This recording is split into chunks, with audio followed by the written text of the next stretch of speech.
Y comenzamos con nuestro último vídeo sobre el Bf-109 Gustav.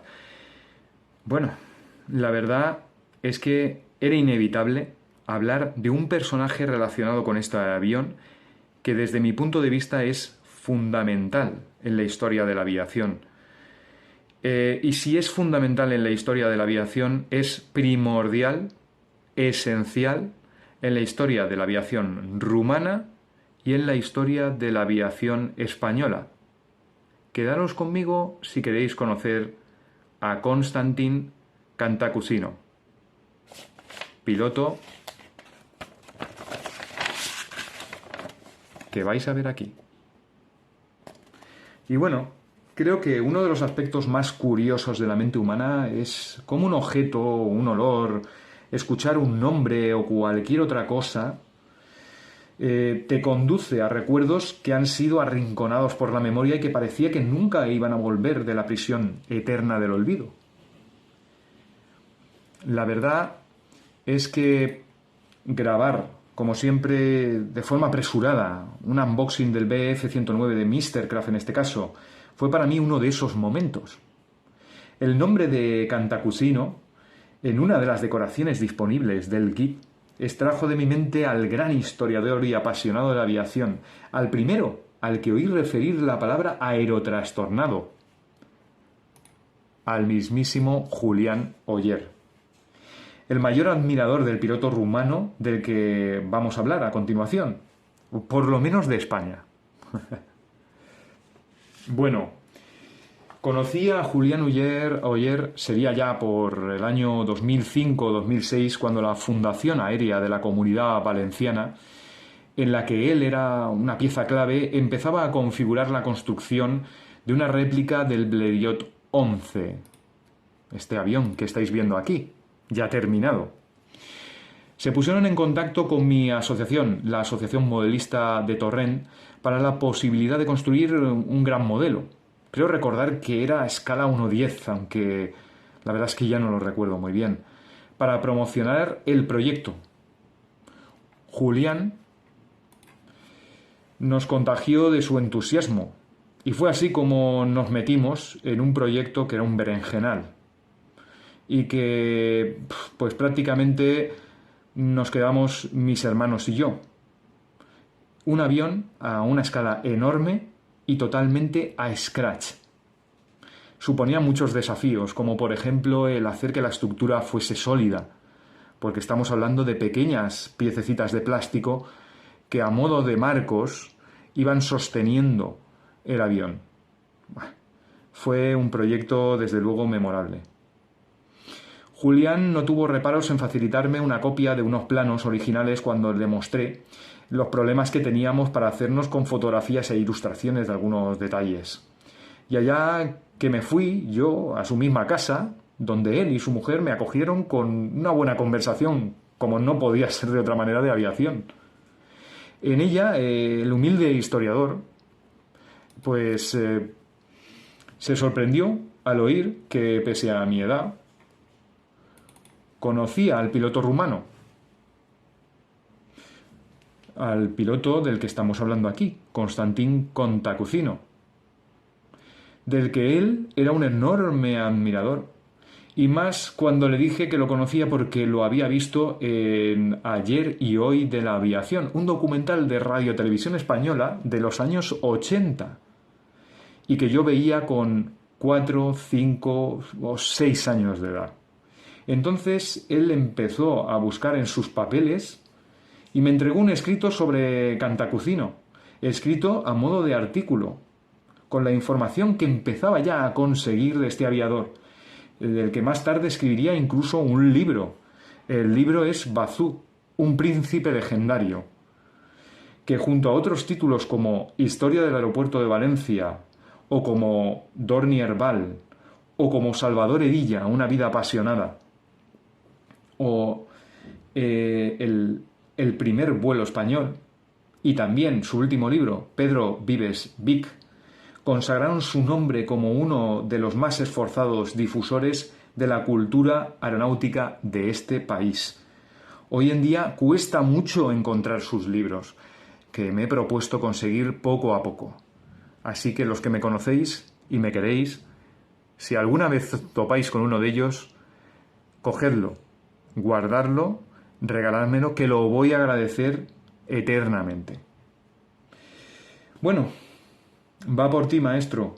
Que sepas que no solo tus hijos y tus nietos te van a recordar. Un abrazo allí por donde estés volando, Julián. Y aquí tenemos a nuestro protagonista. Constantin Cantacuzino, apodado Bazú, fue el mayor as de Rumanía en la Segunda Guerra Mundial.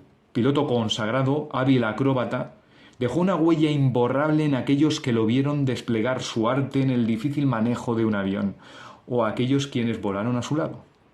Constantin nace en Bucarest en 1905. En España, país de acogida en el final de sus días, fue conocido como príncipe cantacuceno, porque lo era. Su familia hundía sus raíces en los últimos emperadores del Imperio Romano de Oriente. Su familia no solo era de abolengo, sino también muy adinerada. Aquí estáis viendo el palacio que tienen en Bucarest. Tanto que cuando en 1921 Rumanía impulsó una reforma agraria que desposeyó a los grandes latifundistas de sus propiedades, la familia de Constantin aún le quedó una enorme propiedad en Gilavel, en la costa del Mar Negro, donde la familia fue siempre muy apreciada, además. Hoy aún quedan vestigios de su estirpe, puesto que su casa-palacio que estáis viendo en Bucarest aún se conserva, expropiada y convertida en museo en la época comunista, y que se puede incluso visitar. La vida de Constantin Cantacuzino dio un vuelco a los 23 años, en los que tuvo que compaginar su vida de playboy aventurero típica de los adinerados de la época con el gobierno de su casa después de la muerte de su padre en un accidente. Su carácter activo no solo lo hizo desenvolverse bien en el puesto de su padre, sino que le generó fuerzas como para dedicarse al hockey. El hockey fue un deporte en el que verdaderamente sobresalió. Llegó a ser capitán de la selección rumana y en muchas ocasiones su mejor jugador, según las crónicas de la época. Su don de liderazgo, su talante afable, justo y cooperativo se desarrolló con sus habilidades deportivas en el hockey. Aquí lo estáis en una foto de la prensa de la época. Nunca fue la selección rumana una de las mejores del momento, eso sí, pero más bien al contrario. Pero hemos de decir que gran parte de lo que fue Bazú Cantacuzino, incluso su apodo, Bazú, se le debió a este deporte. Dicho sea de paso, que Bazú no tengo ni idea de exactamente qué puede ser. Ojalá haya algún oyente que sepa rumano o que sea rumano y que me lo pueda aclarar en algún comentario. Me gustaría que algún rumano pues pudiese informarse sobre esta gran figura de su país y pudiera darnos más información, porque, bueno, no sé rumano y los traductores no están lo suficientemente avanzados como para acceder a la información. Bazú Cantacuzino también desarrolló un temprano interés por las máquinas veloces, en concreto por las motocicletas. No solo era un usuario más de lo que le gustaba, sino que lo exprimía al máximo y la esencia resultante la mezclaba con el peligro que, por otro lado, analizando su vida, fue tan necesario como el aire que respiraba. Tenemos a Constantin participando en rallies de motocicletas y ganándolos. Tal vez impulsado por la aventura y por su amor por los deportes de motor, accedió a realizar un curso de piloto. Lo tenía bastante fácil. Un familiar suyo había creado su propia escuela de pilotos en Bucarest. Y es así como aprende a volar con la escuela de Mircea Cantacuzino en 1930. Constantin pronto empezó a mostrar todo aquello que lo había caracterizado durante toda su vida. Su espíritu competidor, su osadía, se convirtieron en una especie de firma personal en sus vuelos y le granjearon el respeto en este principio de su vida aeronáutica de los pilotos rumanos. Consiguió una fama de hábil piloto y sobre todo me llamó la atención que esta fama la consiguió en pilotaje en condiciones meteorológicas adversas y por la noche, en unos momentos, estamos hablando de los años 30, en los que apenas se desarrollaba el vuelo instrumental. La afición que desarrolló por el vuelo acrobático y su carisma natural le impulsó a liar a los aviadores que estáis viendo en esta fotografía, a Ijail Pantazzi, a Maximilian Manolescu y a Petre Ivanovici, a crear el grupo acrobático Draki Rossi en 1934, donde sobresaldría él también con largos vuelos en invertido, en su flamante Booker BU-133 Jungmeister que estáis viendo aquí, recién comprada. Los Draki Rossi se disoldrán en 1937, pero dejaron una marcada huella en la aviación rumana que hoy en día la considera el primer grupo acrobático de este país. Konstantin Cantacuzino se embarcó entonces en un raid que, promovido por la aristocracia en parte y por la financiación que le proveyó una de sus pasiones, ¿no?, la del hockey, pretendía poner el nombre de Rumanía en el catálogo de los grandes raids aeronáuticos que se estaban dando alrededor de todo el mundo. Y precisamente quería hacer esto. Se trataba de dar una vuelta al mundo en un caudrón C-641 que tristemente finalmente no llegó a realizarse. Pero no os penséis que Konstantin Cantacuzino iba a quedarse de brazos cruzados durante estos años. En 1939 se presenta al Campeonato de Acrobacia Nacional de Rumanía y lo gana con su Booker BU-133. Es un año 1939 lleno de éxitos para Cantacuzino, pero también un año empañado por un hecho bastante triste. Y es que Rumanía entrará en guerra, en la Segunda Guerra Mundial, de la mano de la Unión Soviética. Rumanía es virtualmente invadida no solo por la Unión Soviética, que le arranca un pedazo que incorporará a Ucrania, sino que también Hungría y Bulgaria intentarán aprovechar esta situación para quedarse con parte del país. Esta es la situación en la que está Rumanía inserta en el año 1939. Alemania será el único país que apoyará a Rumanía contra el ejército ruso. Cantacuzino recibe el reconocimiento de sus logros en la aeronáutica, mientras tanto, con un puesto de responsabilidad en la aerolínea de bandera de Rumanía Lares, que estáis viendo en uno de sus carteles publicitarios aquí mismo, donde será jefe de pilotos, pero decide dejar este cómodo puesto por formar parte, evidentemente, de la Real Fuerza Aérea de Rumanía, que lucha por desalojar a la Unión Soviética de su territorio.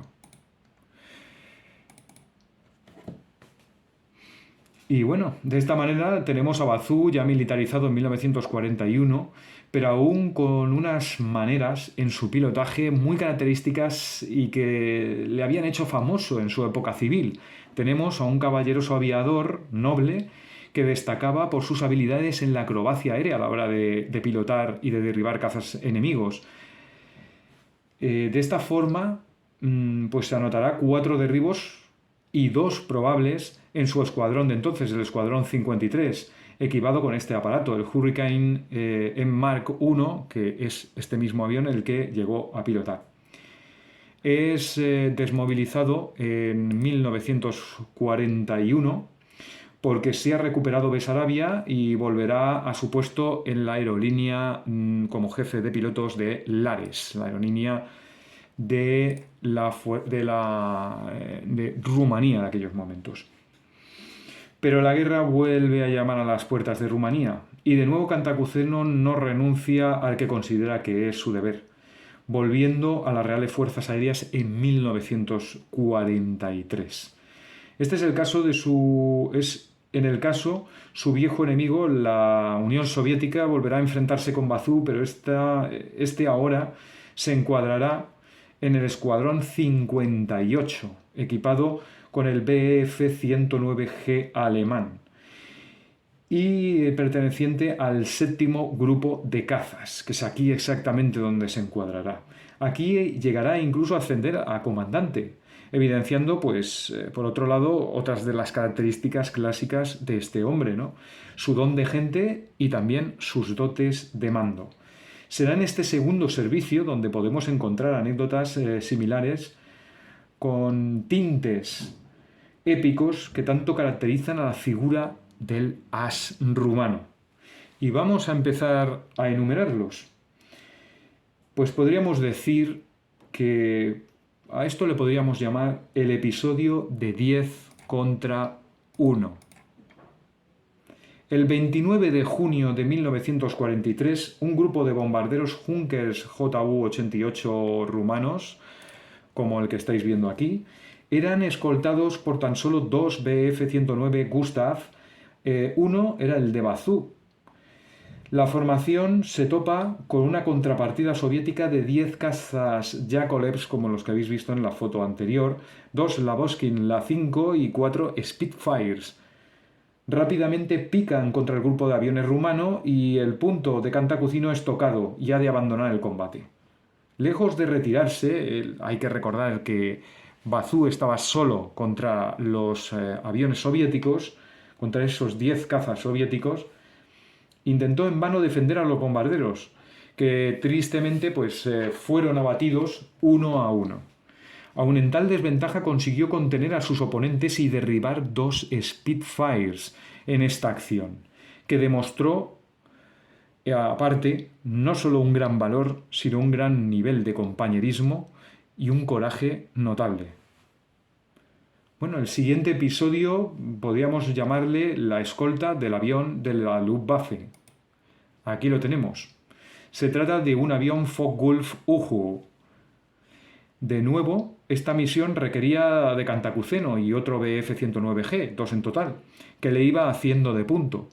Pero por problemas técnicos este segundo avión no estuvo disponible y de nuevo Bazú, sin ningún problema, despegó solo al encuentro del Uhu alemán en un punto que había sido acordado de antemano.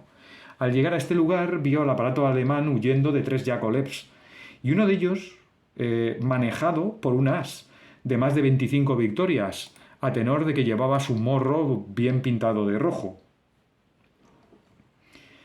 Este aviador, fue el primero en caer. Los otros dos, al ver que el líder era abatido, emprendieron la fuga y de esta manera el avión de reconocimiento quedó a salvo. En esa misma misión, Cantacuzeno obtuvo otro derribo, porque de vuelta a casa se topó con un bombardero medio Pletiakov P-2, como este que veis aquí arriba, este que estamos viendo aquí arriba, al que fue sorprendido por el caza rumano y fue abatido por Bazú Cantacuzeno. A continuación voy a hablar también de otro episodio que me ha llamado mucho la atención. Yo le he llamado el episodio del vuelo nocturno. Y bueno, el episodio del vuelo nocturno de un Bf-109G. El Bf-109 tenía muchas virtudes, pero el vuelo instrumental no era una de ellas. Hay que hacer aquí una salvedad.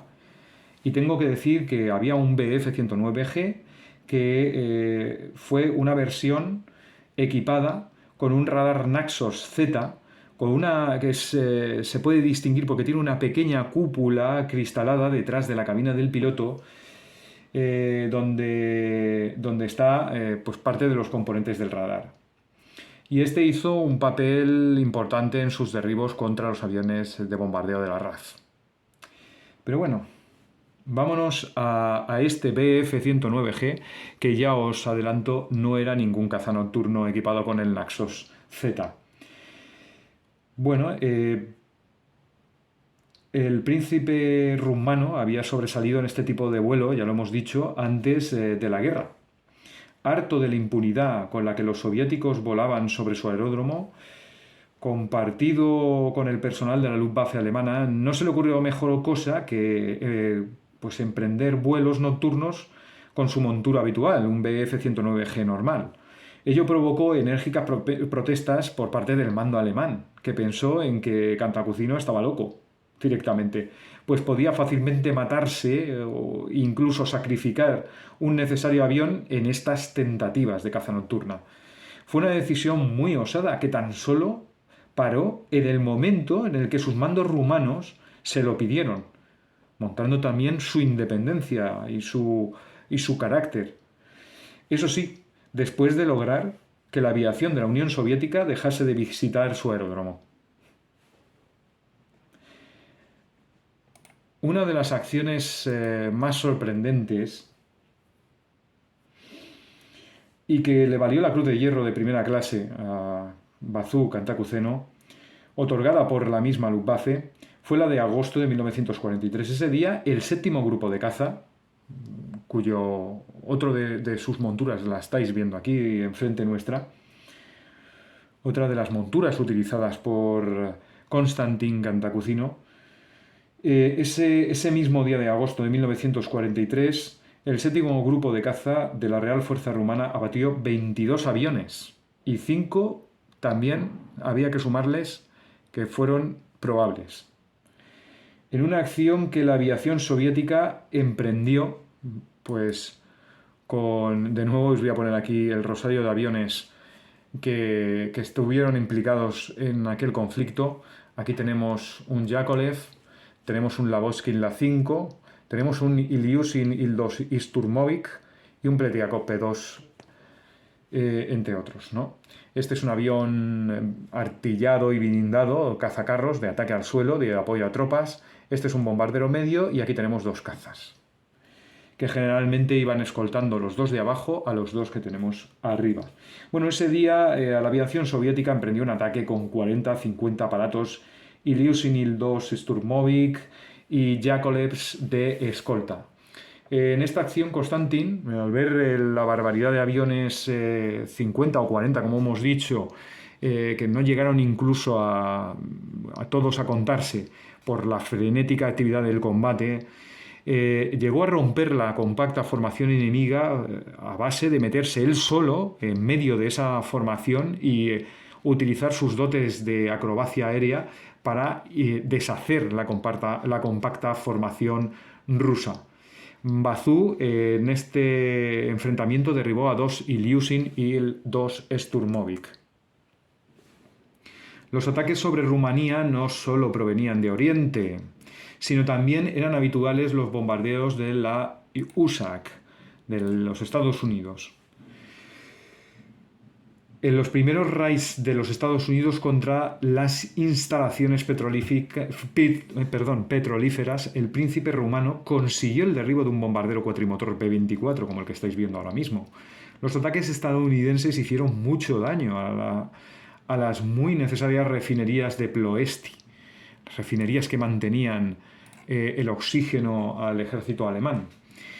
En este contexto y bajo la acuciante necesidad de acabar con las incursiones de bombardero, Bazú cambia de grupo de cazas en mayo de 1944, pasando del 7º al 9º grupo de cazas, encargado este último de la defensa aérea territorial de Rumanía. Pasó de enfrentarse a los cazas y aviones de ataque rusos a hacerlo contra los bombarderos B-24 de Estados Unidos y sus cazas de escolta. Aquí tenemos un poquito con lo que se vería las caras en ese momento. El P-51 Mustang en su versión C, pero bueno, a los Bs también, el B-24 Liberator y el P-38 Lightning. En este momento fue el primer aviador rumano en derribar un P-51 Mustang, del que en total derribó 2 aviones.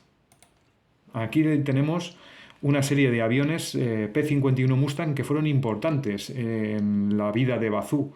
2 de ellos fueron derribados y uno fue incluso pilotado por el piloto rumano.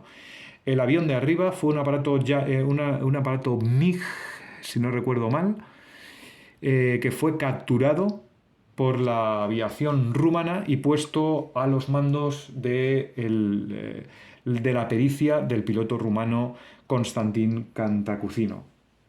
Era un piloto, desde luego, muy hábil y no cualquiera podía hacerse con los mandos de un avión del que no se tenía ningún conocimiento. El 23 de agosto de 1944 cae, no obstante, el mariscal Antonescu en Rumanía y su gobierno filo-alemán. Con el cambio llega de la misma manera un cambio favorable a los aliados, que llegó a declarar la guerra a Alemania. En este giro político de 180 grados que da Rumanía, en el que antes era aliada de Alemania y ahora declara la guerra a la Luftwaffe, a Alemania, vemos a la Luftwaffe pues realizando, mira, aquí vemos la imagen o una interpretación de un 109 atacando un P-51 en ese contexto. Y aquí también os he querido traer este dibujo que ilustra un Bf-109, que no es el de Bazú, abatiendo un P-38 Lightning. Bazú, Cantacuzino, también derribó un Lightning. Formaba parte del catálogo de aviones que había conseguido abatir. Bueno, hablábamos de que el cambio político de 180 grados, pues vemos a la Luftwaffe realizando misiones de ataque sobre la ciudad de Bucarest, que tanto había contribuido a defender. Precisamente Konstantin y el 9º grupo de cazas defienden la ciudad y acaba por echar al suelo a 3 Heinkel HE-111, bombarderos medios alemanes, como el que vemos aquí en la fotografía, bombardeando esta ciudad. Un Gustav con bandera americana. Este incidente a mí me ha llamado muchísimo la atención. Fue una de las cosas que más me llamó la atención. No sé dónde lo vi, pero me llamó mucho esta fotografía de un Bf-109 con una enorme banderón americano con más bandas de las que toca y seguramente con más estrellas de las que toca. Y bueno, yo pensé que era un avión capturado. Con el tiempo me enteré de que la historia también correspondía a uno de los hechos que tuvieron de protagonista a Konstantin. Los ataques a las refinerías de Ploesti fueron una carnicería. La verdad. No solo para los atacados, sino también para los atacantes. 660 aviadores, se calcula, norteamericanos, fueron muertos o capturados en estos bombarderos. Hubo momentos negros para la US Air Force, que fueron bautizados incluso con sus propios nombres funestos, ¿no? Este fue el caso del Black Sunday. Este día el teniente coronel James Gunn, si lo queréis buscar se escribe James, pues como James Bond, exactamente igual, Gunn como G-U-N-N, que era el jefe del 454 Bomber Group, cayó junto a muchos bombarderos de mayor rango del mayor rango aliado, jefe del 454 Bomber Group, decíamos, cayó pues junto a muchos bombarderos más. Gunn fue capturado por los rumanos y se convirtió en el prisionero de mayor rango aliado, que es lo que quería decir, en el suelo rumano. Con el cambio político se pensó en que sin duda sería un gesto de buena voluntad pues entregar a prisioneros aliados a territorio controlado por ellos. Este plan pasó por transportar, en primer lugar, al prisionero Gunn a la base de la USAF en Foggia, en Italia, desde Rumanía. El piloto estaba claro que iba a ser Konstantin Bazú Cantacuzino, por si teníais alguna duda. El príncipe, laureado aviador y con una gran facilidad para agradar a sus viejos enemigos, con los arrestos también necesarios como para emprender un viaje que sin duda iba a ser peligroso. ¿Por qué entrañaba riesgo? Pues vamos a ver, por las distancias que se tenían que abarcar, pero también porque se iba a utilizar la montura más característica del enemigo, o para los Estados Unidos, un Bf-109 Gustav, y además se le iba a añadir una segunda plaza a este caza que implicaba tener que eliminar instrumentos tan cruciales como la radio. Así que tendría que ser una persona que supiese bastante bien dirigirse sin la necesidad sin ayudas de ningún tipo, que pudiera encontrar dónde estaba Foggia casi de una forma pues instintiva, como este aviador y sus enormes capacidades de pilotaje tenía. Es muy importante que seamos conscientes de esto cuando hablamos de Konstantin Cantacuzino. Es una misión muy peligrosa, es una misión en la que va sin radio, se puede perder, tiene que calcular el combustible que le queda, es una labor muy difícil, aunque Quizá no se vaya a enfrentar con aviones enemigos, que también hubiera podido ser posible que se hubieran encontrado con aviones enemigos y que todo el rosario, el circo que llevaba montado de insignias americanas no sirvieran para que este avión fuese abatido. Pero parece que el príncipe pues no le salía nada mal y se cumplió el plan a la perfección. Y aquí tenemos el Gustav en Foggia, con esos escudos, ¿habéis visto? Esas insignias norteamericanas con los círculos rojos previos casi a la Segunda Guerra Mundial y ese banderón enorme que tiene en un costado. Y por aquí la bandera rumana. Madre mía. Bueno, lo triste es que el Gustav no pudo ser abastecido por el carburante que tenía la USAF allí en Foggia, ¿no? Pero bueno, le concedieron el privilegio de prestarle un P-51 Mustang para la vuelta, que tampoco está nada mal. Un avión que sin duda aprendió a manejar en horas y sobre la marcha. Un alarde de sus capacidades como piloto, ¿eh? Aquí estáis viendo a Bazú, a Konstantin Cantacuzino, dándole la mano a James Caan, que es este señor que estáis viendo aquí, que no debería de superar los 30 años, pero su precoz calvicie y también me imagino que el estrés que había pasado durante su época de cautiverio y derribo, pues le hacen parecer mayor de lo que es. Pero aquí tenéis a Cantacuzino pues con su formidable risa y saludando al piloto norteamericano. Esta forma de relacionarse con los demás también le ayudó muchísimo en su vida, ¿no? Bueno, precisamente pues el buen trato y la familiaridad entre Gunn y Cantacuzino se percibe en estas fotos y que de sus esfuerzos pues se organizó el puente aéreo de prisioneros de Estados Unidos en Rumanía.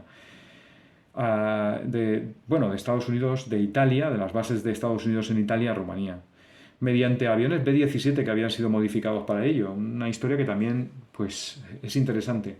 La guerra se apagaba, pero aún guardó duros momentos. En febrero de 1945, Bazú perdió a su punto Darjan.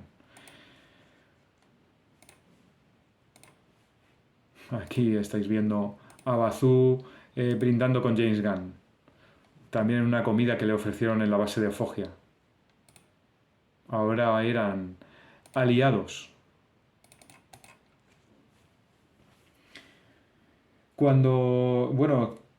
Bazú en febrero de 1945 tuvo que despedirse de su punto, es piloto Darjan. Cuando este estaba observando el derribo de un Focke-Wulf 190 que había hecho Cantacuzino, fue sorprendido por otro avión que estaba justo a la espalda y que lo abatió rápidamente antes de que el piloto, el príncipe Cantacuzino, se diera cuenta de ello y pudiera protegerle. Los disparos fueron certeros y el avión cayó y fue también abatido en ese combate. Ese día, pues, se enfrentaron estos dos aviadores rumanos a 8 aviones Focke-Wulf 190 alemanes. Estáis notando que muchos de estos enfrentamientos entre la aviación rumana y sus enemigos no están en igualdad de condiciones, sino muchísimo, muy por debajo. Están con muchísimos menos aviones y están haciendo lo que pueden.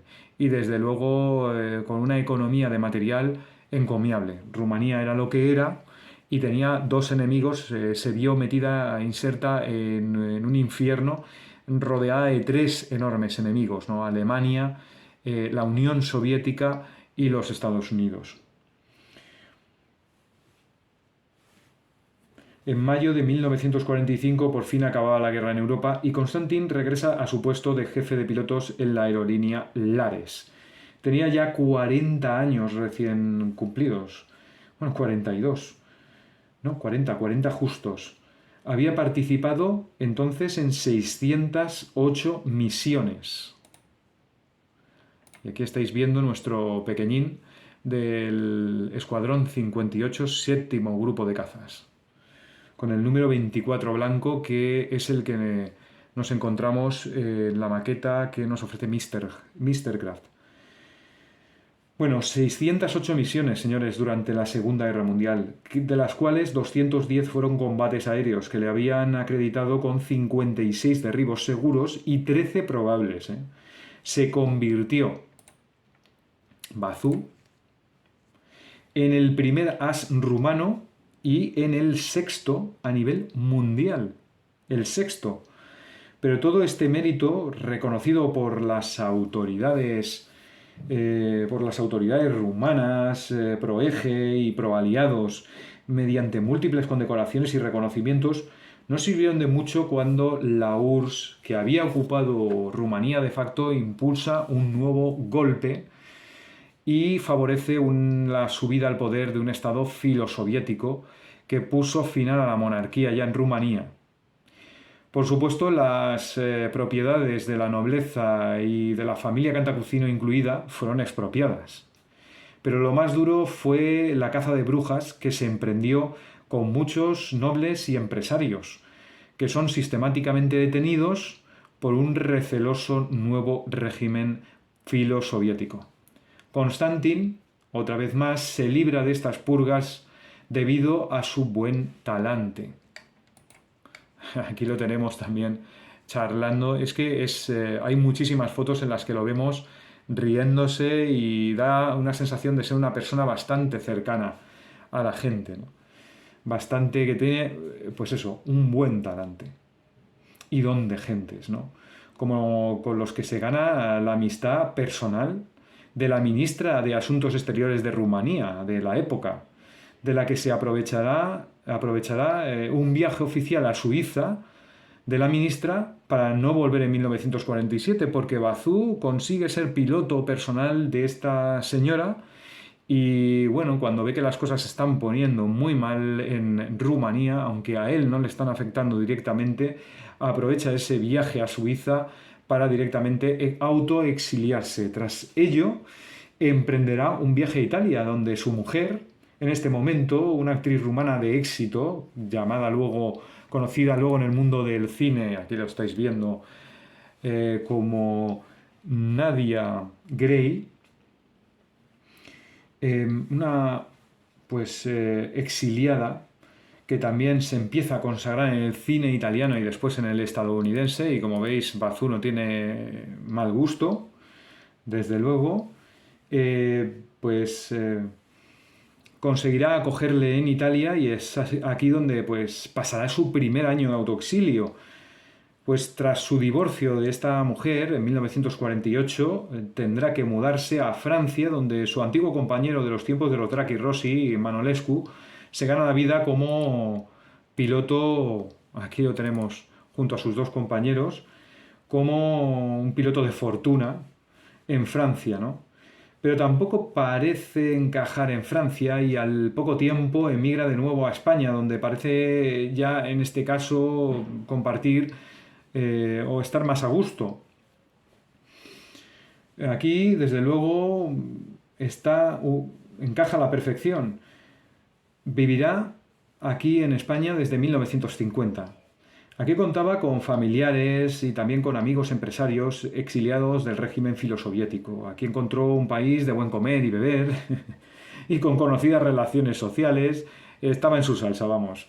En España los exiliados rumanos le conectaron con el régimen del general Franco y este con el aviador y empresario José María Ansaldo, un pionero de la aviación española que se licenció, para que os hagáis una idea, en la segunda promoción de pilotos del Ejército del Aire, quien tenía junto con capital estadounidense una empresa de fumigación agrícola mediante aviones Stearman, avionetas Stearman.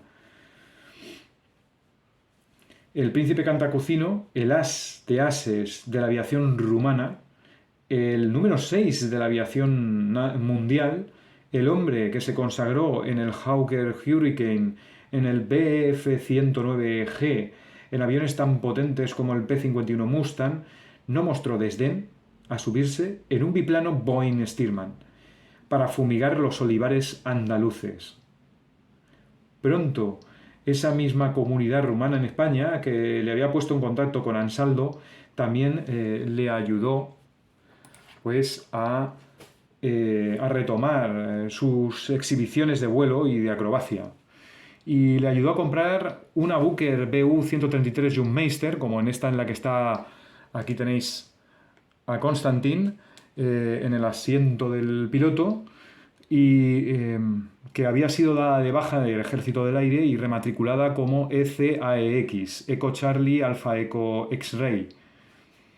A ver si tengo otra foto. Aquí la vemos. Aquí la vemos haciendo una de sus famosas pasadas en invertido.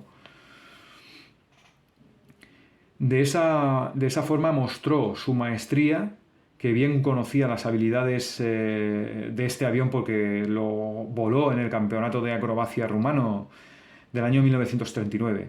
Su carta de presentación era un largo vuelo en invertido como este que estáis viendo, a gran velocidad, a lo largo de múltiples aeródromos que visitaba, solía experimentar este tipo de maniobra. Y bueno, y aún en YouTube se pueden rescatar imágenes de estos peligrosas acrobacias ante un público enmudecido. Sobre todo si buscamos pues, por el nombre de Konstantin Cantacuzino, los podréis encontrar, pero también si buscáis pues ayer y hoy de la aviación, creo que en el capítulo de la Guerra de Corea, en el que se llama, creo que es el número de vídeo 1, en un capítulo creo que es el capítulo de la Guerra de Corea, aparece una exhibición en la que no solo aparece Cantacuzino, sino Aldecoa, etcétera, y que se pueden ver pues cosas como estas que estáis viendo aquí, ¿no? Es brutal. O sea, sin duda es brutal. Fijaos a qué altura pasa este hombre con el avión en invertido, ¿eh? Daros cuenta. Y no sé, pero me da la sensación de que está mirando hacia uno de los lados. Debe de tener algún tipo de indicativo en uno de los planos que le ayude a hacer ese tipo de vuelo para hacerlo nivelado. No tengo ni idea. Pero la verdad es que esto lo hacía y sostenía un vuelo larguísimo en invertido. Una persona con una habilidad de pilotaje muy importante, de verdad. Muy importante. Claro, imaginaos a la gente que lo veía. Seguramente verían estas acrobacias con el corazón en el puño, ¿no? En un puño. Aquí os voy a dejar una serie de capturas de pantalla del vídeo que se puede observar en ayer y hoy de la aviación. Aquí tenemos cómo el avión va empezando a lavear para hacer un tonel. Ahí lo estáis viendo en invertido. Se pone en invertido y, señores, ¿qué distancia habrá del timón de dirección al suelo, aquí representado con la sombra? ¿Qué distancia será esta? Estamos hablando de que es un avión realmente pequeño, esta Booker BU-133 ECAEX.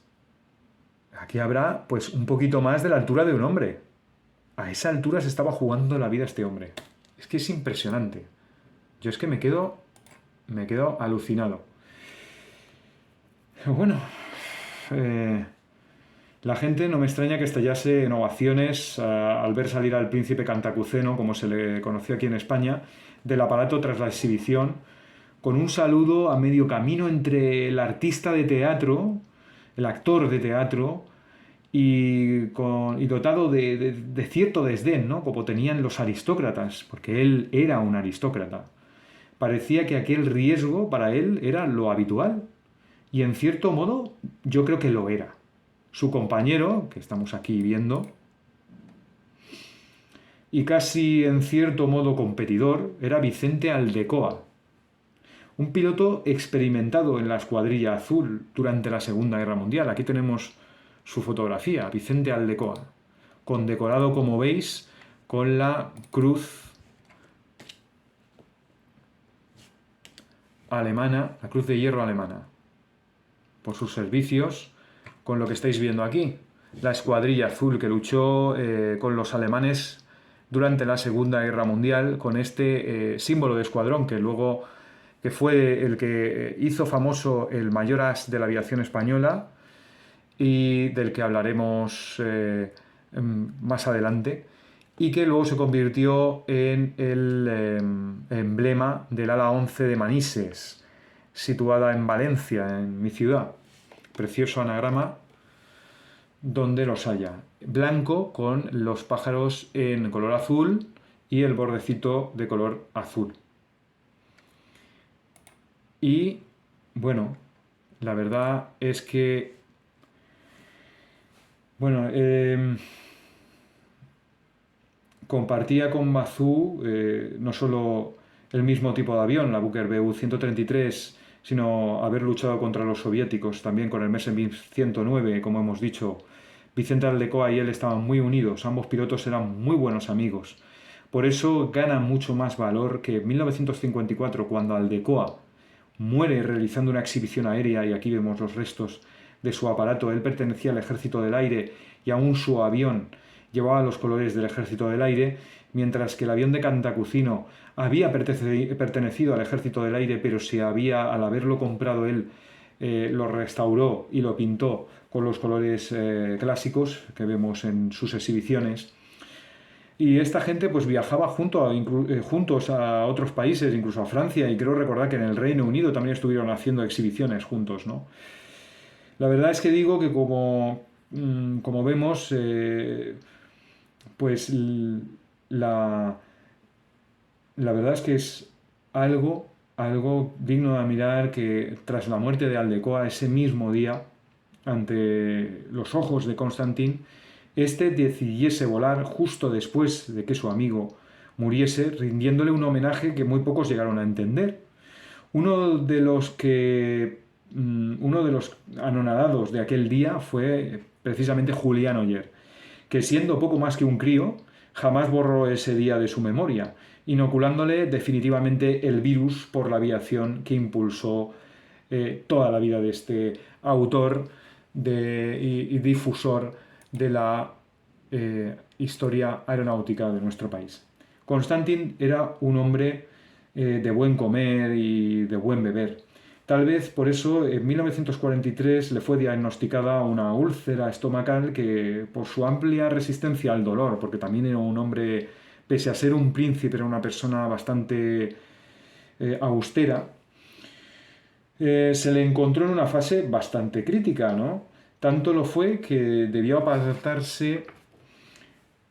em, debió apartarse del vuelo durante plena guerra, momento en el que era sumamente importante su participación en la guerra. A ver si tengo por aquí otra foto. Aquí lo tenemos, una foto en España. Se recuperó, pero la úlcera continuó. Y continuó haciéndole la vida un poco más difícil de lo que el mundo que le tocó vivir se lo hacía.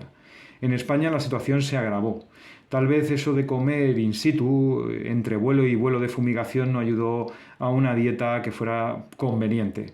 Y en 1958 la situación se empeoró y tuvo que someterse a una operación en Madrid. Y bueno, la verdad es que no salió del quirófano.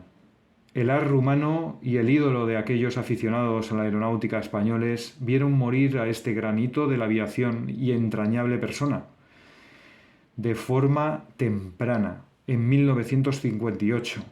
Aún le sobreviviría su madre, la bella María Tescanu Rossetti, durante 10 años más.